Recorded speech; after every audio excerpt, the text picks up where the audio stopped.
জাহিদ, জাহিদ আপনাকে যুক্ত করা হয়েছে। বলেন আপনি। আসিফ ভাই, আশা করি ভালো আছেন। আহ, আমার কিছু প্রশ্ন আছে।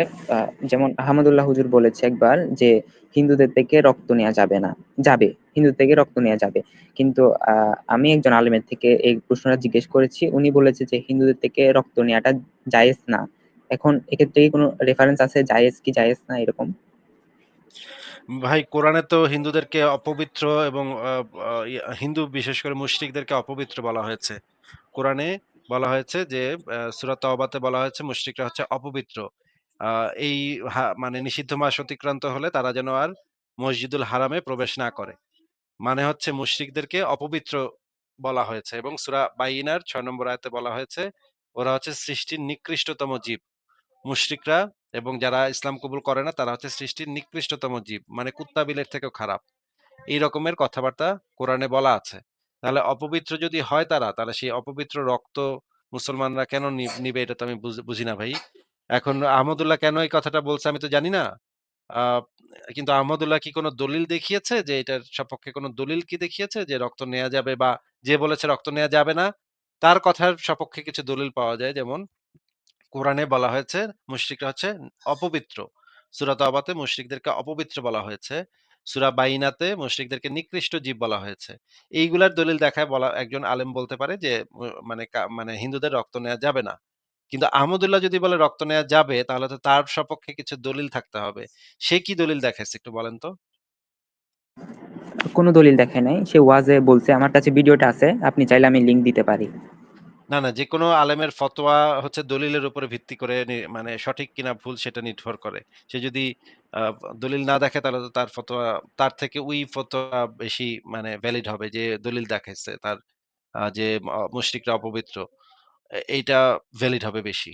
আহমদুল্লাহর বক্তব্য সেখানে ভ্যালিড হবে না। আচ্ছা, আমার আরেকটা প্রশ্ন হচ্ছে, ধরেন পৃথিবীতে প্রায় ৪,০০০-এর মতো ধর্ম আছে। আমরা এখনো সৃষ্টিকর্তার অস্তিত্ব সম্পর্কে এখনো সঠিকভাবে জানি না। থাকতেও পারে, নাও থাকতে পারে। এখন পৃথিবীতে তো প্রায় ৪,০০০-এর মতো ধর্ম আছে। তো আমরা যেহেতু সৃষ্টির সেরা জীব, তো আমাদের কি উচিত না সেই আস্তে, ৪,০০০ আস্তে, আস্তে, ধর্ম? আস্তে, আস্তে, আস্তে, আস্তে সেরা জীব এই পুরস্কার আপনাকে কে দিছে ভাই? এই চ্যাম্পিয়ন পুরস্কার সেরা জীব এই পুরস্কারটা কে দিল ভাই আপনাকে বলেন তো? আমাদের তো ব্রেন আছে নির্দিষ্ট, আমরা ভাবনা চিন্তা করতে পারি। ব্রেইন আছে সেটা ঠিক আছে। কিন্তু সেরা জীব কোন দিক দিয়ে সেরা? এখন যদি শক্তি মনে করেন দৌড়ানোতে কি মানুষ সেরা নাকি চিতাবাঘ সেরা বলেন বুদ্ধিভিত্তিক তো? বুদ্ধিভিত্তিক ভাবে সেরা আমরা। তাহলে এই সেরার ক্যাটেগরিটা তো আপনি মানুষ নির্ধারণ করে নিচ্ছে যে বুদ্ধিমত্তার সেরাটাই সবচেয়ে সেরা। এটা তো মানুষ নির্ধারণ করে নিচ্ছে। মনে করেন কারা বেশি বাঁচে, বেশি বছর বাঁচে? কুমির আর কচ্ছপ বেশি বছর বাঁচে না মানুষ বেশি বছর বাঁচে? আমার সঠিক জানা নাই এটা। মেবি মানুষ। কচ্ছপ কচ্ছপ বেশি বছর বাঁচে। একটা কচ্ছপ ৫০০ বছর কিছু ধরনের কচ্ছপ আছে যারা ৫০০ বছর পর্যন্ত বাঁচে। তাইলে ভাই সেরা হইলো কেমনে? না আপনি সেরার ক্যাটেগরি কোনটা? সেরা তো বিভিন্ন দিকে হইতে পারে। কেউ আ মনে করেন একটা মানুষ দেখতে খুব সুন্দর হইতে পারে। অনেকে বলতে পারে সে তো সেরা। আবার একজন মানুষ দেখতে খারাপ কিন্তু বুদ্ধি অনেক ভালো। তাকে সবাই বলতে পারে সে হচ্ছে সেরা। সে হচ্ছে বুদ্ধিতে সেরা। আরেকজন হচ্ছে চেহারায় সেরা। আরেকজন হইতে পারে পরিশ্রমে সেরা। আরেকজন হইতে পারে ফুটবল খেলায় সেরা। ক্যাটেগরিটা কি? আপনি যদি সব ক্যাটেগরি ধরেন তাহলে তো মানুষ সেরা না ভাই। মানুষ কই থেকে সেরা? মানুষ যেমন কি দৌড়াইতে পারে? যেমন ধরেন, মানুষ যা আবিষ্কার করতে পারছে সেগুলো অন্যান্য প্রাণী আবিষ্কার করতে পারে নাই। তাহলে তো আপনি ওই যেমন কোভিড আবিষ্কারের 19। ক্যাটেগরিটা ভাই তাহলে তো আপনি ওই আবিষ্কারের ক্যাটেগরিতে সেরা এটা তো আপনি বলেন নাই। আপনি তো বলছেন মানুষ সৃষ্টির সেরা। এটা তো আবিষ্কারের ক্যাটেগরিতে তো বলতে হবে। তাই না? তো আপনি তো হ্যাঁ, হ্যাঁ। ক্যাটেগরি বলেন নাই। ক্যাটেগরি না বললে তো সব ক্যাটেগরি এটার ভিতরে পড়ে। তাহলে মানুষ কি দৌড়াইতে পারবে চিতাবাঘের মতো? পারবে না তো। তাহলে সেরা হইল কিভাবে? সব তারপর দিক থেকে বুদ্ধিভিত্তিক সেরা না। ভাবেও আমরা উন্নত। যেমন ধরেন এটা আপনি তো লাইভ আরেকটা করতেছেন। ক্যাটেগরি। এটা তো আরেকটা ক্যাটেগরি ভাই। ক্যাটেগরিতে যদি বলেন তাহলে তো আ আ যেকোনো একটা ক্যাটেগরি মনে করেন আমি ক্যাটেগরি সিলেক্ট করলাম। দৌড়ে কোন প্রাণী সেরা? চিতাবাঘ। তাহলে কি চিতাবাঘ সৃষ্টির সেরা জীব নাকি? না। তাহলে আপনি যদি আপনি সিদ্ধান্ত নেন যে এই ক্যাটেগরিতে তাহলে তো ক্যাটেগরিটা বলতে হবে যে এই ক্যাটেগরিতে মানুষ সেরা। অন্য অনেক প্রাণী আছে অন্য দিক থেকে সেরা। যেমন তেলাপোকা। তেলাপোকা হচ্ছে টিকে থাকার দিক দিয়ে সেরা। ও কত বড় ডাইনোসর মইরা গেছে, বিলুপ্ত হয়ে গেছে পৃথিবী থেকে। তেলাপোকা এখনো টিকে আছে। সেই বিবর্তনের ধারাবাহিকতায় সে চিপা-চাপা দিয়ে টিকে আছে। তাহলে সে তো ওই দিক দিয়ে থেকে সেরা। ভাই এই ধরনের সেরা ধারণা মানে আমি মানে সবচেয়ে সেরা, আমি সবচেয়ে শ্রেষ্ঠ। এটা হচ্ছে অত্যন্ত বাজে একটা ধারণা। এইটা একটা অহংকারী ধারণা। আমরা হচ্ছি প্রকৃতির একটা অংশ। প্রকৃতিতে অন্যান্য প্রাণীরা যেরকম আছে আমরাও সেরকম আছি। তাদের সাথে আমাদের সম্পর্কটা হচ্ছে আত্মীয়তার, এবং তাদের সাথে আমাদের সম্পর্কটা হচ্ছে ভালোবাসার, এবং মানে প্রতিবেশীর মতো। ঠিক আছে? এখানে কেউ আমার মধ্যে যদি এই সেরা ধারণাটা যখন থাকবে, তখন তো আমি নিজেকে সবসময় ওদের থেকে মনে করব, এবং ওদেরকে মাইরা ফেললেও আমার কিছু যাবে আসবে না। কারণ আমি তো মনে করি আমি সেরা। এই কারণে এই সেরা ধারণাটা একটা ক্ষতিকর ধারণা। এই ধারণাটা পোষণ করাটা একজন সভ্য মানুষের উচিত না। এই শ্রেষ্ঠ ধারণা, শ্রেষ্ঠত্বের ধারণাই আপনাকে শেখাবে যে আপনি চাইলে অন্য বনের পশু-পাখিদেরকে মেরে ফেলতে পারেন। কারণ আপনি তো সেরা ভাই। আপনি সেরা, আপনি ডিসাইড করবেন কে বাঁচবে না কে না বাঁচবে।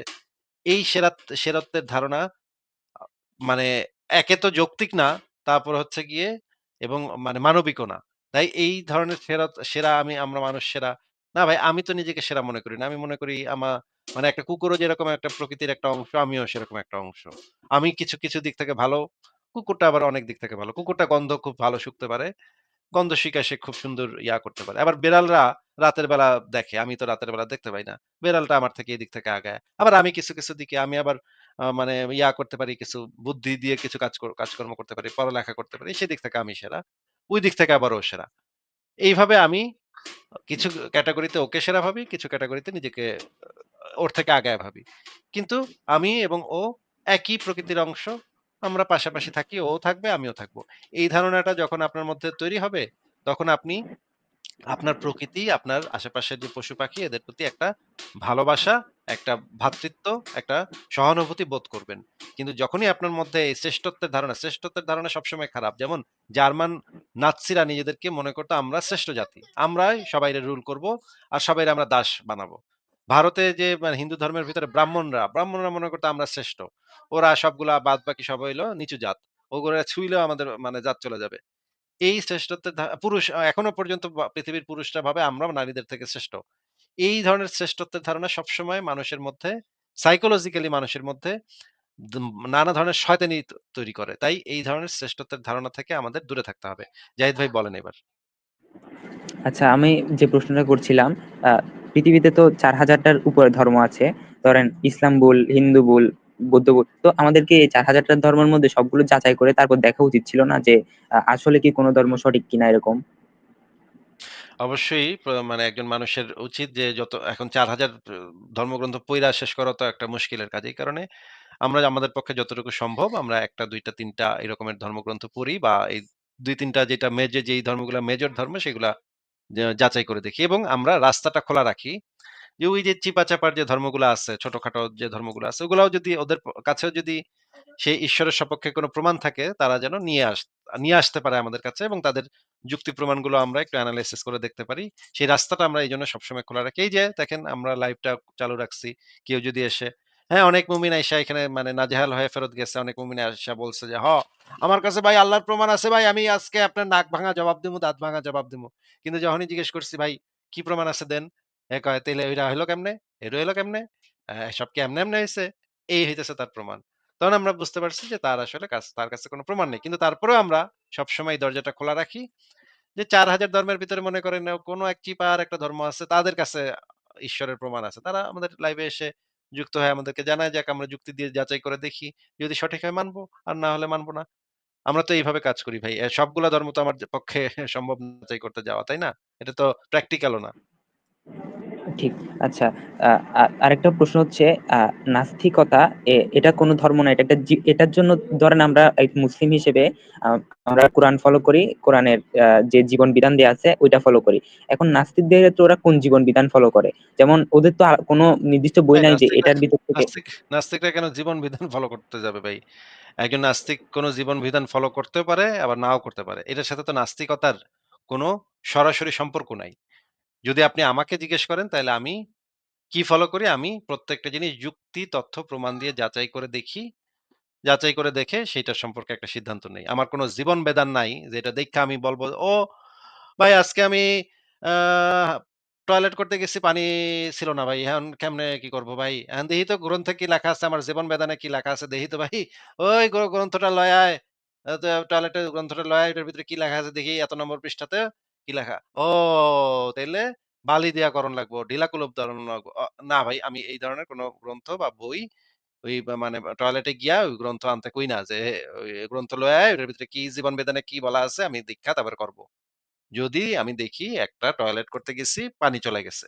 তখন আমি টিস্যু পেপার ব্যবহার করি বা হাতের কাছে যা পাওয়া যায় সেটা দিয়ে আমার বুদ্ধি, জ্ঞান বুদ্ধি ব্যবহার করে, যুক্তি ব্যবহার করে আমি দেখি যে কোনটা সবচাইতে ভালো পদ্ধতি, সেই পদ্ধতিটা ব্যবহার করে আমি সিদ্ধান্ত নেই। এটা হচ্ছে আমার যুক্তি প্রমাণ ব্যবহার করে। যদি আমি আমার যুক্তি প্রমাণ ব্যবহার করতে না পারি কোন ক্ষেত্রে, তাহলে আমি আরেকটু পড়ালেখার চেষ্টা করি, আরেকটু চিন্তা করার চেষ্টা করি যে এটার সমাধানটা কি হইতে পারে।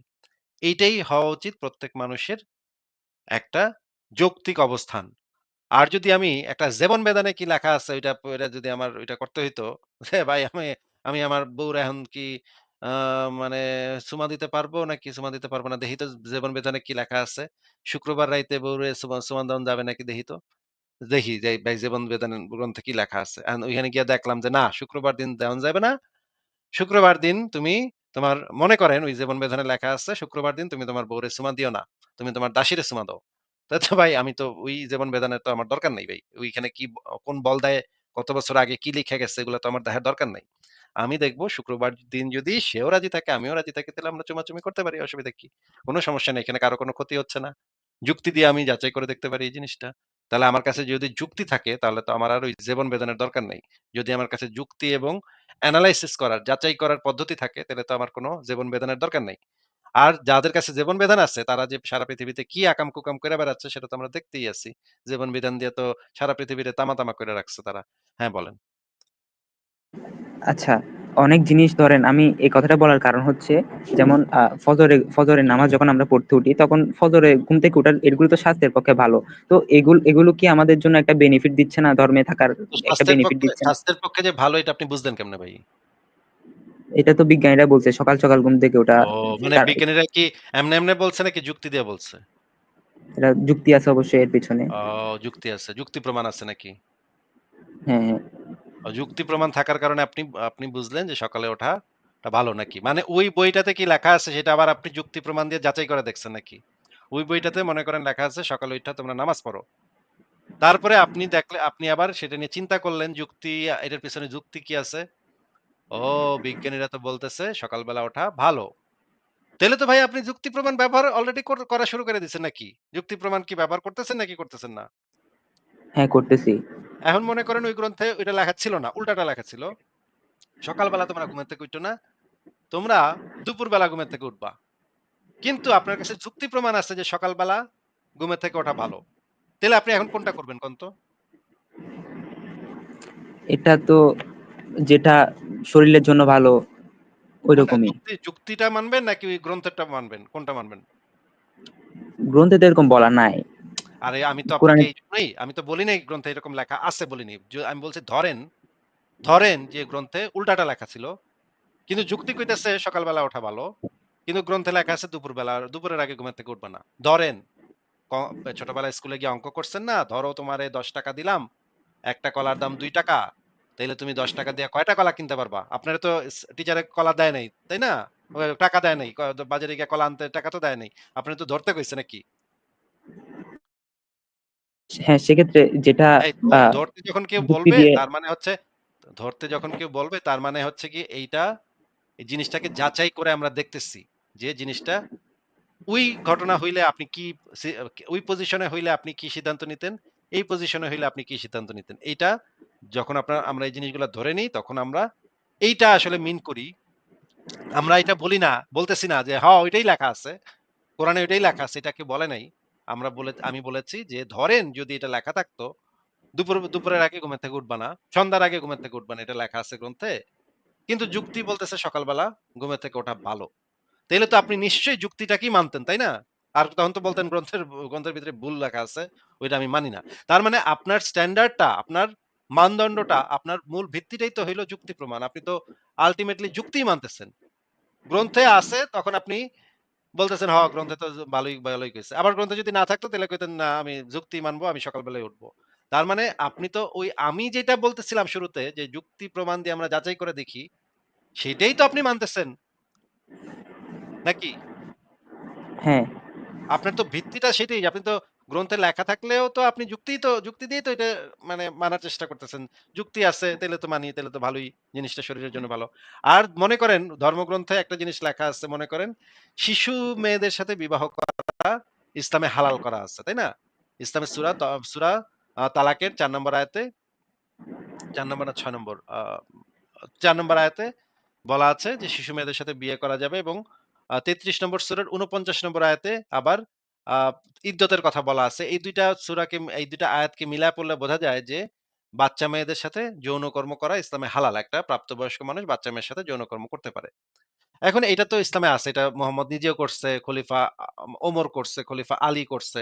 এটা তো ইসলামে একটা হালাল বিষয়। বাচ্চা মেয়ের সাথে বুইড়া বেটা, বুইড়া খাটাসগুলা বাচ্চা মেয়ের সাথে করবে।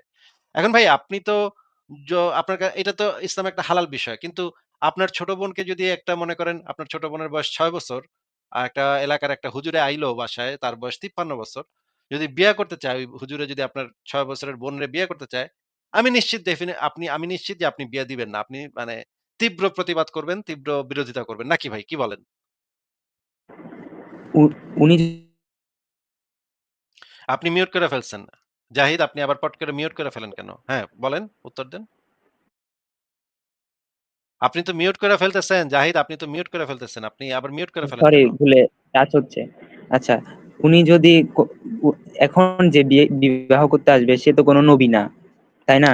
ধরেন আরে সে তো নবী না একজন ছবি। সাধারণ মানুষ। আমি তার আরে সাথে কেন নবী না ছবি, এটা তো হচ্ছে মানুষের বিশ্বাসের বিষয়। কে নবী, কে নবী না, এটা তো মনে করেন কাদিয়ানীরা বিশ্বাস করে গোলাম কাদিয়ানী সে হইতেছে তাগো নবী। এরা বিশ্বাস করে। এটা তো মানুষের বিশ্বাসের ব্যাপার। এটার তো কোনো প্রমাণ নাই। মনে করেন একটা বেটা আইসা একটা বুইড়া লোক, সে হচ্ছে মসজিদের ইমাম। সে কইল আমি আল্লাহ পাকের খুবই উলিয়া টাইপের মানুষ, আমি পীর সাহেব, আমি মানে খুবই মানে পরহেজগার মানুষ। সে এসে বলল, এখন ওইটার জন্য যে নবী হইতে হবে ভাই, হযরত আলীও তো নবী ছিল না, হযরত ওমরও তো নবী ছিল না। হযরত ওমর তো বাচ্চা মেয়ে বিয়ে করছে। এবং ইসলামের মানে সাহাবীরা অনেকে বাচ্চা মেয়ে বিয়ে করছে। এবং এটা ইসলামে একটা হালাল বিষয়। উম্মতের জন্য হালাল বিষয়। তাহলে আপনি নবী শুধুমাত্র করতে পারবে, এটা আপনারে কে কইছে? কোরআনের কোথাও লেখা নাই যে শুধুমাত্র নবীরা বাচ্চা মেয়ে বিয়ে করতে পারবে। আর অন্যরা বিয়ে করতে পারবে না। এটা কোরআনে হাদিসে কোথাও লেখা নেই। বরঞ্চ লেখা আছে উম্মতের সবাই বাচ্চা মেয়ে বিয়ে করতে পারবে এবং বাচ্চা মেয়ের সাথে যৌনকর্ম করতে পারবে। আপনি নবী আনলেন কেন? আপনাকে আমি বলেছি যে আপনার এলাকার হুজুর, মসজিদের হুজুর, সে যদি আইসা আপনার ৬ বছরের ছোট বোনরে বিয়ে করতে চায়, ৫৩ বছরের বুইড়া খাটাস, সে যদি আপনার ৬ বছরের মেয়েকে বিয়ে করতে চায়, তাহলে কি আপনি কি যুক্তি দিয়ে এটা চিন্তা করবেন? নাকি বলবেন এটা তো আমাকে ধর্মে হালাল আছে, তাহলে তো ঠিকই আছে, অসুবিধা নাই, বিয়ে দিয়ে দাও। এটা বলবেন। কোনটা বলবেন? আমি তো বিয়ে দিব না। কারণ এক্ষেত্রে একটা মেয়ের জীবনের একটা বিষয় আছে। এটা আপনি বুঝলেন কেমনে যে জীবনের একটা বিষয় আছে? এটা কি আপনি ধর্ম থেকে বুঝছেন নাকি আপনি যুক্তি দিয়ে বুঝছেন? এটা আমার বিবেকের কথা, বিবেক আছে। বিবেকটা আসলো কই থেকে? বিবেকে তো পাট করে আইসা পড়ে না কিছু। বিবেকটা তো যুক্তি দিয়েই তো আপনি বুঝেন, তাই না? যুক্তি, প্রমাণ হ্যাঁ, এবং অভিজ্ঞতা, আপনি পড়ালেখা, নিউজ পেপার, অন্যান্য জায়গা থেকে যে জ্ঞান অর্জন করছেন, সেই সেই যুক্তিবোধ আপনার যে তৈরি হয়েছে, সেখান থেকেই তো আপনি বোঝেন যে একটা বাচ্চা মেয়ের ওই জায়গায় যদি একটা মানে ৫৩ বছরের বুইড়া যদি মানে করে, তাহলে তো ফাইটা ফিটা যাবে, তাহলে তো রক্তারক্তি হয়ে যাবে। একদম মানে মেসাকার খারাপ অবস্থা হয়ে যাবে। এটা তো যেকোনো সভ্য মানুষ, শিক্ষিত মানুষ এটা বুঝবে। যে এটা তো সম্ভব না। এটা কিভাবে সম্ভব? একটা বাচ্চা মেয়ের করা, একটা বুইড়া বেটার যন্ত্রই তো থাকবো মানে ১ হাত লম্বা। ১ হাত লম্বা যন্ত্র যদি এটা বাচ্চা মেয়ের তো পুরা বডি তো তৈরি হয় নাই এখন পর্যন্ত। এই রকমের যদি মানে ভয়ংকর খারাপ অবস্থা একটা বাচ্চা মেয়ের সাথে হয়, এটা তো একটা অমানবিক ব্যাপার হয়ে যাবে। বাচ্চাটা মারা পর্যন্ত যাইতে পারে। এরকম হইতেছে ভাই, বাংলাদেশে এরকম কয়েকদিন পরে হইতেছে। নিউজ পেপারে আমরা দেখি। রিলসে আমি কয়েকদিন আগেও দেখলাম একটা বাচ্চা মেয়েরে করছে। বাচ্চা মেয়েরে করতে মানে রেপ করছে। কি কি ভয়ংকর, বাচ্চা মেয়েটা মারা গেছে। আমি দেইখা মানে আমার মানে মানে কথা কথা পর্যন্ত বলতে পারিনি আমি এটা দেখার পরে। তো আপনি নিশ্চয়ই এগুলা থেকে বুঝেন যে একটা বাচ্চা মেয়ে, একটা বুইড়া বেটা একটা বাচ্চা মেয়ের উপরে উঠলে একটা খা কেলেঙ্কারি অবস্থা খারাপ অবস্থা হয়ে যাবে। বীভৎস রক্তারক্তি অবস্থা হয়ে যাবে। এই যে কিন্তু আপনার ধর্মে তো এটা হালাল আছে, তাই না? হালা এটা তো হালাল আছে। আপনি যদি চান তাইলে আমি আপনাকে সেই দলিল প্রমাণগুলো বাইর করে দেখাইতে পারি যে আপনার ধর্মে যে এটা সম্পূর্ণ হ্যাঁ, হালাল হালাল। আছে, হালাল আছে। তাইলে আবার মিনমিন করতেছে কেন? মিনমিন কইরেন না, হ্যাঁ? যেটা ধর্মে আপনার ধর্মে আছে সিনাটান করে বলবেন। মিনমিন করবেন না। আপনার ধর্মে আছে এটা হালাল বিষয়। আপনার মানে প্রস্তাবও দিছে, এলাকার হুজুরে প্রস্তাবও দিছে। আপনি কেন বিয়ে দিবেন না? বিয়ে দিবেন। অসুবিধা কি? আপনার ধর্মে হালাল আছে। কিন্তু আপনি যদি বলেন যে, "না আমি বিয়ে দিমু না, এটা মানে বাচ্চার ক্ষতি হবে।" তাইলে তো আপনি যুক্তি ব্যবহার করতেছেন। তার মানে আপনার স্ট্যান্ডার্ড ও তো যুক্তি ভাই। তাইলে তো আল্টিমেটলি আপনিও তো যুক্তি দিয়ে চিন্তা ভাবনা করতেছেন। ধর্মে থাকার পরেও আপনি কইতেছেন যে, "না, ধর্মেরটা ভাই ধর্মে থাকলে থাকুক গা, আমি আমার বোনের বিয়া দিমু না। আমার বোনের কষ্ট হইব।" আপনার মানে ভেতরে তো যুক্তি কাজ করতেছে তো তাইলে। আপনি তো যুক্তির বাইরে তো আপনি যেতে পারবেন না। নাকি? হ্যাঁ, ঠিক, ঠিক। তো যুক্তির বাইরে আপনি অন্ধবিশ্বাস দিয়ে বোনরে তো বিয়ে দিতে পারবেন না। এটা তো আমিও পারব না, কলিমুদ্দিনও পারবে না। এখনকার সমাজে যে যত মানুষ আছে বেশিরভাগ মানুষ পারবে না। কিন্তু কিছু অন্ধ মানে বিশ্বাসী আছে তারা এখন পর্যন্ত এই কাজগুলো করতেছে। তাদের কথা আলাদা। তারা ওই যে মাদ্রাসায় মানে বাচ্চাদেরকে ধর্ষণ করে বা বাচ্চা মেয়েদেরকেও ধর্ষণ করে। এদের কোনো ইয়া নাই। আবার বাচ্চা মেয়ে বিয়েও করে। আমি কয়েকদিন আগে এক হুজুরকে দেখলাম ফেসবুকে লিখছে সে ৯ বছরের একটা মেয়েকে বিয়ে করছে। ১১ বছর বয়সে সেই মেয়েটার একটা বাচ্চা হইছে। ভাই কি একটা অবস্থা ভাই! ৯ বছর বয়সে বিয়ে করা মানে ওই হুজুরের বয়স ৪০ এর উপরে। সে ৯ বছরের মেয়েকে বিয়ে করছে। ৯ বছরের মেয়ে ভাই মানে কি একটা অদ্ভুত অবস্থা। ৯ বছরের মেয়ে আমার একটা মানে আমার ভাগ্নিও তো ৯ বছরের ছিল। আমি তো দেখছি ও তো ছোট একটা বাচ্চা। এন কিছু বোঝে না। ৯ বছর ৪০ বছরের বুইড়া বেটা ৯ বছরের গরিব দেইখা করছে যেন ওই যে গরিব মানুষের মেয়েরা তো ইয়া হয় মানে গরিব মানুষ মনে করে যে মেয়েরে পার করতে পারলেই বাঁচি। তো গরিব মানুষের মেয়েরে বিয়া করছে। ভাই কি রকমের অমানবিক একটা ব্যাপার। ৯ বছরের একটা মেয়েকে নিয়া ১১ বছর বয়সে আবার পেট করে দিছে। কি জঘন্য একটা ব্যাপার। ১১ বছরের একটা বাচ্চা মেয়ে পেট নিয়ে হাঁটতেছে। এটা তো কল্পনা করতেই তো মানে বুকটা ভেঙে যায়। হ্যাঁ? মানে খুবই খারাপ লাগে যে এই রকমের এদের জন্য আমরা কিছু করতে পারতেছি না। এদেরকে আমরা রক্ষা করতে পারতেছি না। আমাদের রাষ্ট্র এদেরকে রক্ষা করতেছে না। ইউরোপে হইলে এই হারামজাদারে বাইরা এটার পাছাটা লাল করে দিত। কিন্তু বাংলাদেশ বইলা পাকিস্তান, আফগানিস্তান এই সমস্ত দেশেরা এগুলা করতে পারতেছে। বাচ্চা মানুষের সাথে এগুলা করতে পারতেছে। হাড্ডি-গুড্ডি ভেঙে ফেলে ভাই। হাড্ডি-গুড্ডি মানে ওই রাতে হাড্ডি-গুড্ডি ভেঙে পর্যন্ত যায়। আমার বন্ধু ছিল ডাক্তার। সে ময়মনসিংহ মেডিকেলে ছিল। সে এগুলা রেগুলার আমারে বলত যে, "বাচ্চা মেয়ের সাথে বিয়ে দিছে দোস্ত রাত্রে বেলা। শুক্রবার দিন বিশেষ করে শুক্রবার দিন রাত্রে বেলা অনেকগুলা মেয়ে আসে। কয়েকটা মেয়ে আসে। প্রত্যেক শুক্রবারই ২-৩ টা করে মেয়ে আসে, বাচ্চা মেয়ে। একেবারে মানে জামাইটা একেবারে হাড্ডি-গুড্ডি ভেঙে দিছে। হ্যাঁ? ভেতরে একে রক্তারক্তি করে ফেলাইছে। হ্যাঁ? ইন্টারনাল ব্লিডিং হইতেই আছে। এটা আর বন্ধ করা যাচ্ছে না।" এই আমার বন্ধু রেগুলার এটা বলত ময়মনসিংহ মেডিকেলে যখন ছিল। এগুলা শুনলে ভাই মানে কিরকমের একটা ইয়া লাগে যে একটা মেয়ের যদি ওই জায়গাটাতে মানে রক্ত বাইর হইতে থাকে, এটা কিভাবে আমরা রক্ষা করবো এই সমস্ত মেয়েদেরকে? এই তো ধর্মের ভিতরে এই বিধানগুলা দিয়ে তো এই মানে মানে মুসিবত একটা কি একটা মুসিবত কইরা গেছে। এখন বাচ্চা মেয়েদেরকে এইটার কাফারাটা দিতে হচ্ছে। উফ! আচ্ছা, ঠিক আছে আমার যাই আপনি আরেকটা কি প্রশ্ন। আরেকটু বলবেন? হ্যাঁ, বলেন। হ্যাঁ, আরেকটা প্রশ্ন আছে। এটা নিয়ে আমি একটু বিস্তারিত আলোচনা করতে চাই। এটা হচ্ছে এই যে কিছুক্ষণ আগে একজন বলল তাবিজ নিয়ে। এটা নিয়ে একটু আলোচনা করতে চাই। এটা নিয়ে আমি তেমন কোনো আলোচনা করতে চাই না ভাই। আপনি যদি পারেন আমার একটা তাবিজ করে দেখান। হাতে নাতে প্রমাণ দেন। যান। এ না, এর কারণ হচ্ছে আমি যে পরিবারে আছি আমার নানাও একজন মানে তাবিজ লেখে। আচ্ছা, যে এইজন্য আপনার নানারে বলেন আসিফ মহিউদ্দিনের তাবিজ দিয়ে একটা কিছু করতে। না, কিন্তু আমার নানার যে তাবিজ দেয় বাচ্চা হয়ে যায় অনেকজনের। এটা কেমনে সম্ভব তাইলে? এটা তো ভাই কেমনে সম্ভব এটা তো আমি বলতে পারব না। ওই যে তাবিজ নিতে আসে সে কি আপনার নানার এটা তো ভাই বলতে গেলে খারাপ শোনাবে। কিন্তু আমি যেটা জানি যে হুজুর সায়দাবাদীর অ সায়দাবাদীর ডিম পড়া দিত। আমাদের এলাকায় ছিল। আমি তখন যাত্রাবাড়িতে থাকতাম। সায়দাবাদী হুজুর ছিল। হ্যাঁ? ডিম পড়া দিত মেয়েদেরকে। মেয়েদেরকে ডিম পড়া দিলে নাকি বাচ্চা হয়ে যেত। এবং বাচ্চাগুলার চেহারা একদম হুজুর সায়দাবাদীর মতো হইতো। হ্যাঁ? একদম হুবহু হুজুর সায়দাবাদীর মতো চেহারার বাচ্চা হইতো ওই মহিলাদের। এইটা নিয়ে তো পরে পুলিশ মামলা-টামলা হইছে। মামলা-টামলা হওয়ার পরে ডিএনএ টেস্ট করছে। ডিএনএ টেস্ট করে দেখা গেল ওই সবগুলা বাচ্চার ডিএনএ এর সাথে সায়দাবাদের ডিএনএ মিল পাওয়া গেছে। তখন দেখা গেল কি হইছে? কাহিনী কি?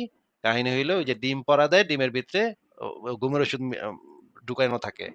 ঘুমের ওষুধ খাওয়াইয়া মেয়েদেরকে ঘুম পাড়ায়, হ্যাঁ? যখন ডিম নিতে যায় তখন ঘুম পাড়ায়। ঘুম পাড়াইয়া তারপরে মেয়েদের সাথে রেপ করে ওই হুজুর সায়দাবাদী। রেপ কইরা তারপরে ওইখান থেকে বাচ্চা হয়, হ্যাঁ? ওইখান থেকে সবার তো আর বাচ্চা হয় না। যেই সমস্ত মানে স্বামীর কোন একটা সমস্যা আছে, স্ত্রীর সমস্যা নাই। তখন দেখা যায় যে ওই ওই মহিলা যদি হুজুর সায়দাবাদীর কাছে যায়, তখন সায়দাবাদী তখন তাকে একটা বাচ্চা দিয়ে দেয়। বাচ্চা হইলো কেমনে, বাচ্চা হইলো কেমনে? বলে যে ডিম পড়া খাইছে এজন্য বাচ্চা হইছে। আসলে তো ডিম পড়ার কারণে বাচ্চা হয় নাই ভাই। ওই জায়গায় যদি জিনিস না ঢুকে তাইলে তো বাচ্চা হবে না। ডিম দিয়া, তাবিজ দিয়া, ফু দিয়া, কাগজে লিখা এটাতে বাচ্চা হয় না ভাই। এটা তো সম্ভব না। কিভাবে সম্ভব? আপনি আমাকে দেখান যে যদি আপনার স্পার্ম যদি ওই জায়গায় ডিম্বাণুকে নিষিক্ত না করে তাইলে তো কোন বাপের বেটা তাবিজ, বাপের বেটা ভাই তাইলে তো সারা পৃথিবীর বিজ্ঞানীরা ওই সমস্ত বৈজ্ঞানিক গবেষণা ছাইড়া দিয়া ওই তাবিজ-তুবিজ ব্যবসা শুরু করত, তাই না? নাসা তো এখন তাবিজ দিয়া মানে প্লেন উড়াইতো, তাবিজ দিয়া আ ইয়া করতো, বাচ্চা পয়দা করতো। টেস্ট টিউব বেবি-টেবি এত যে গবেষণা করতেছে ওরা টেস্ট টিউব বেবি, তারপরে কিভাবে একটা বাচ্চা ইনকিউবেটরে থাকে, সেগুলো এত বড়, বড় গবেষণা করতেছে, এত বিলিয়ন, বিলিয়ন টাকা খরচ করতেছে। ওইগুলো তো ভাই তাবিজ দিয়ে করতো। তাবিজ দিয়ে রকেট উড়াইতো। ইলন মাস্ক আজকে তাবিজ দিয়া মানে টেসলা গাড়ি চালাইতো। তাবিজ দিয়া মানে মানে রকেট চালাইতো। ভাই তাবিজে যদি কাম হইতো তাহলে তো কত কিছু হইতে পারতো ভাই। কিন্তু তাবিজে তো ওই যে বাংলাদেশের ওই সুনাহাগা কত অশিক্ষিত মূর্খ লোকের কাছেই তাবিজ কাম করে। কিন্তু কোন শিক্ষিত সভ্য সমাজে তাবিজ কাম করে না ভাই। এই সমস্ত ফালতু জিনিস নিয়ে আমি আলোচনা করতে চাই না। এগুলো এত ফালতু জিনিস, এগুলো নিয়ে আলোচনা করা আমার জন্য সময় নষ্ট। ঠিক আছে জাহিদ, আপনার কি আর কিছু বলার আছে? আচ্ছা, না আর কিছু বলার নেই। ধন্যবাদ। ঠিক আছে। আপনার নানারে বইলেন আমারে তাবিজ করতে। ঠিক আছে? ঠিক আছে।